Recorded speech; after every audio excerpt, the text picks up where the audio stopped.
ಕೆಲವೊಂದ್ಸಲ ಅಡುಗೆ ಮಾಡೋದೇ ಈಸಿ ಅನಿಸ್ಬಿಡುತ್ತೆ. ಈ ಥರ ಕಿಚನ್ ಕ್ಲೀನ್ ಮಾಡೋದಿದೆಯಲ್ಲ ಅದಂತೂ ತುಂಬ ಕಷ್ಟವಾದ ಕೆಲಸ ಅಂತಲೇ ಹೇಳ್ತೀನಿ. ತುಂಬ ಎಣ್ಣೆ ಜಿಡ್ಡೆಲ್ಲ ಆಗಿಬಿಟ್ಟಿರುತ್ತೆ.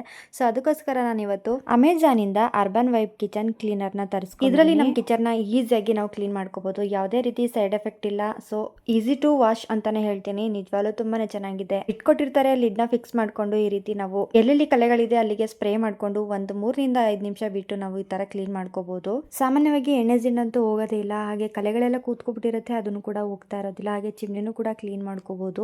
ಈ ಕ್ಲೀನರ್ ಇಂದ ನನ್ನ ಕೆಲಸ ಇನ್ನಷ್ಟು ಸುಲಭವಾಯಿತು. ನೋಡ್ತಾ ಇರ್ಬೋದು ಯಾವ ರೀತಿ ಇದ್ದಿದ್ದು ಯಾವ ರೀತಿ ಆಯಿತು ಅಂತೇಳಿ. Burner, chimney, stove, fridge, mixie ಎಲ್ಲನೂ ಕೂಡ ನಾವು ಆರಾಮ್ಸೆ ಕ್ಲೀನ್ ಮಾಡ್ಕೋಬಹುದು. ಹೆಣ್ಮಕ್ಳಿಗೆ ಕಿಚನ್ ಕ್ಲೀನ್ ಮಾಡೋದಿದೆಯಲ್ಲ ಅದಂತೂ ದೊಡ್ಡ ಟಾಸ್ಕ್ ಅಂತಾನೆ ಹೇಳ್ಬೋದು. ಸೊ ತುಂಬಾ ಜಿಡ್ಡಾಗ್ಬಿಟ್ಟಿರುತ್ತೆ, ಅದನ್ನೆಲ್ಲ ಕ್ಲೀನ್ ಮಾಡೋಷ್ಟರಲ್ಲಿ ಸಾಕಾಗ್ಬಿಟ್ಟಿರುತ್ತೆ.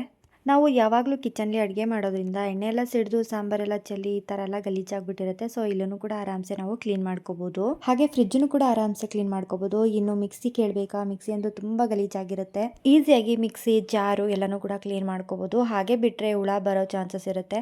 ಸೊ ಕೇರ್ಫುಲ್ಲಾಗಿ ಇದನ್ನು ಅವಾಗವಾಗ ಕ್ಲೀನ್ ಮಾಡ್ಕೋತಾನೆ ಇರಬೇಕು. ನೋಡ್ತಾ ಇರ್ಬೋದು ಹೇಗಿದ್ದು ಹೇಗಾಯಿತು ಅಂತೇಳಿ. ಈ ಅರ್ಬನ್ ವೈಪ್ ಕ್ಲೀನರ್ ಬೇಕು ಅಂತ ಹೇಳಿದ್ರೆ ಲಿಂಕ್ ಅಂತ ಕಮೆಂಟ್ ಮಾಡಿ DM ಮಾಡ್ತೀನಿ.